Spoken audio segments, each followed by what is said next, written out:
नमस्कार। आज की वीडियो में हम आंखों की समस्याओं पर चर्चा करेंगे। जैसे आंखों की एक बड़ी समस्या है स्क्विंट आई या स्ट्रैबिस्मस। इसमें आंखों की मांसपेशियां कमजोर होने के कारण जैसे सामान्य व्यक्ति की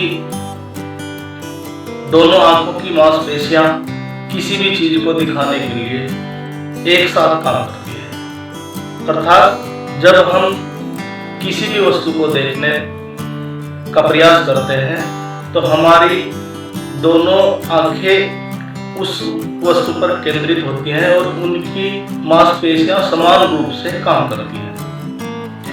लेकिन जब किसी कारणवश आंख की मांसपेशियां कमजोर हो जाए तो दोनों आंखों की मांसपेशियां एक साथ काम नहीं करती है और एक आंख पूरी तरह से वस्तु पर केंद्रित होती है और दूसरी उसे दूसरे दृष्टिकोण से देखती है। तो जो हमारे ब्रेन को कंफ्यूज करते हैं, जिस वस्तु को हम देख रहे होते हैं उसका जो भी उसका डिजाइन, जो भी उसकी आकृति होती है, उसमें हमारे ब्रेन को वो आंख जिसकी मांसपेशियां कमजोर है कंफ्यूज करती है, उसकी सही आकृति बनाकर हमारे ब्रेन को नहीं भेजती। तो उससे हमें चीजों को समझने में परेशानी होती है। तो यहाँ पर मैं आपको बताऊंगा कि यह समस्या 3 प्रकार की होती है। जैसे एसोट्रोपिया। एसोट्रोपिया में क्या होता है, एक आंख सही होती है, सीधा देखती है और दूसरी आंख हमारे अंदर की तरफ को जाती है, नोज की साइड। तो इसमें जब नोज की तरफ जाती है ये तो चीजों को सही प्रकार से नहीं दिखाती, इसको बोलते हैं एसोट्रोपिया। और दूसरी हमारी होती है एक्सोट्रोपिया। इसमें आंख बाहर की तरफ जाती है। यहाँ देखिए हम चित्र के माध्यम से समझा रहे हैं कि आंख बाहर की तरफ, जैसे हमने बताया था एसोट्रोपिया में नोज की तरफ जाती है और एक्सोट्रोपिया में ईयर की तरफ जाती है, आंख बाहर की तरफ को घूम जाती है। तो इसको बोलते हैं एक्सोट्रोपिया। और तीसरा होता है हाइपरट्रोपिया। हाइपरट्रोपिया में आंख की पुतली या तो ऊपर की तरफ जाती है या फिर नीचे की तरफ जाती है। तो ये तीसरी प्रकार होती है और ये कहा जा सकता है कि एक दुर्लभ प्रकार होती है, बहुत कम ऐसा देखने में आता है। अधिकतर जो केसेज आते हैं वो एसोट्रोपिया के होते हैं या फिर एक्सोट्रोपिया के होते हैं। तो आज जिस के बारे में हम चर्चा करेंगे वो केस है एसोट्रोपिया।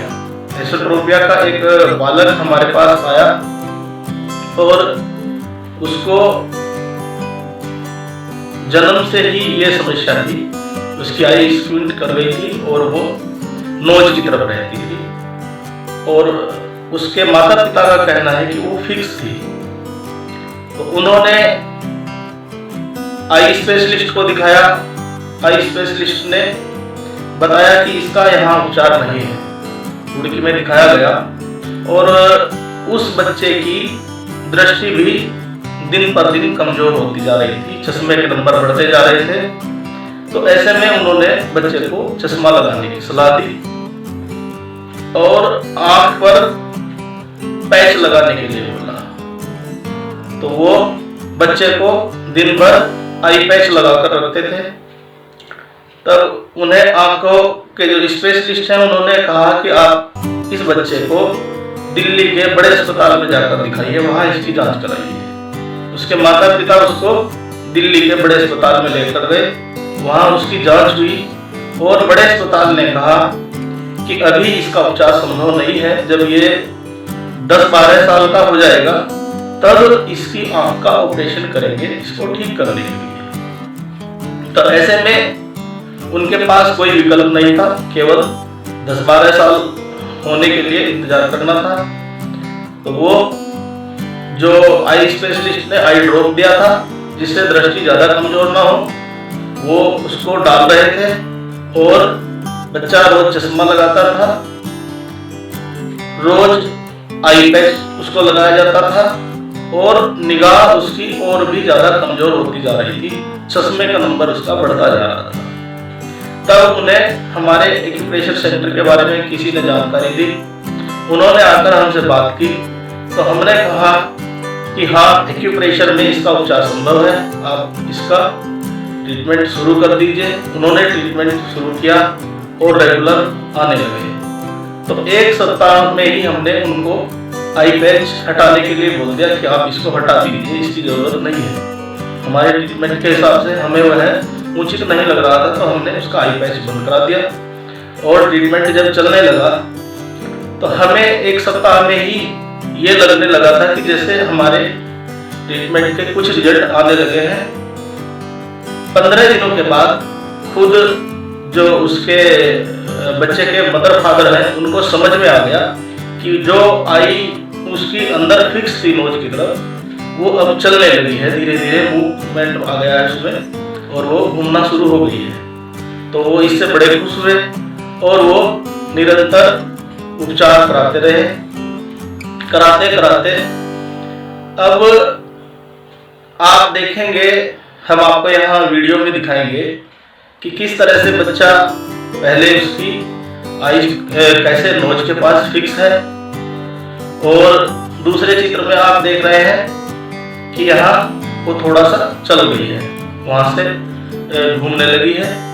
और अभी हम आपको बाद में ये एक वीडियो के माध्यम से भी दिखा रहे हैं कि अब वो बच्चा नॉर्मल बच्चों के जैसा लग रहा है। पूरी तरह भी ठीक नहीं हुआ है, उसका ट्रीटमेंट चल रहा है और लगभग 4 महीने उसका ट्रीटमेंट चलते हुए हो गया है।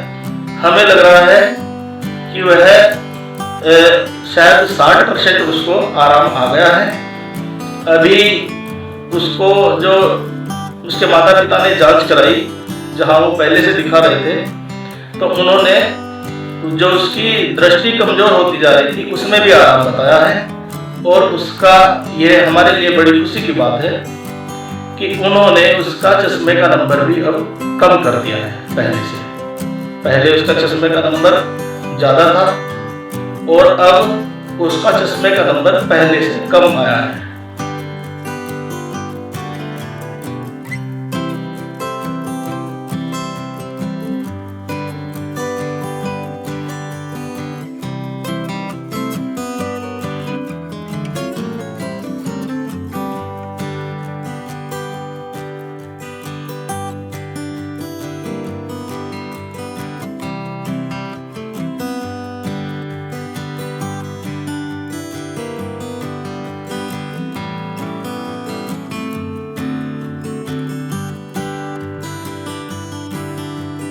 प्रेशर का पता चला, मैंने उसके बारे में जानकारी ली, फिर मैं सर के पास आई। सर ने इसके बारे में बोला कि इसका आँखों का ट्रीटमेंट हो सकता है।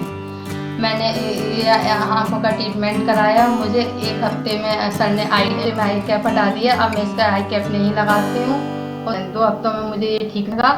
इसकी आँखें यहाँ से यहाँ आने लगी थी, नॉर्मली यहाँ होने लगी थी। अब मैं इसका ट्रीटमेंट 4 महीने से करा रही हूँ, अंतर आया है। तो इसके मुझे विश्वास है कि ये सही हो जाएगा। इसका ट्रीटमेंट अभी चल रहा है। एक्यूप्रेशर में बहुत विश्वास बढ़ा है, ये अच्छी थेरेपी है, कोई साइड इफेक्ट नहीं है, इसके बहुत ज़्यादा लाभ है। हमें यह लग रहा है कि उसकी जो दृष्टि कमजोर होती जा रही थी वह भी जल्दी उसको रिकवर कर लेगा और जो आई स्क्विंट थी वह भी उसकी पूरी तरह ठीक हो जाएगी। उपचार अभी चल रहा है और वो लगातार ट्रीटमेंट कराने आ रहे हैं। तो यहाँ आवश्यकता है हमें उन लोगों को समझाने की, उन्हीं ऐसे लोगों को समझाने का प्रयास किया है इस वीडियो के माध्यम से जो समझते हैं एक्यूप्रेशर छोटी मोटी समस्याओं के लिए। नहीं, ऐसा नहीं है, एक्यूप्रेशर बड़ी समस्याओं के लिए भी पूरी तरह से कारगर है। यह एक रेयर केसेज था, हमारे यहाँ इस तरह के केस आते रहते हैं और मैं मानता हूँ इसमें मैं अपने संस्थान से जुड़ा हुआ हूँ प्रयागराज से, और हमारे गुरुजनों का हमें जो आशीर्वाद मिला हुआ है, जो हमने उनसे सीखा हुआ है, मैं इस बात से गर्वित हूँ कि उनके सिखाए हुए रास्तों पर ही हम चल रहे हैं, जो हम इतना अच्छा कर पा रहे हैं। हम संतुष्ट हैं एक्यूप्रेशर में आके और गुरुजनों का आशीर्वाद हम पर बना हुआ है। तो हम आपको ऐसी ही जानकारी उपलब्ध कराते रहेंगे। धन्यवाद।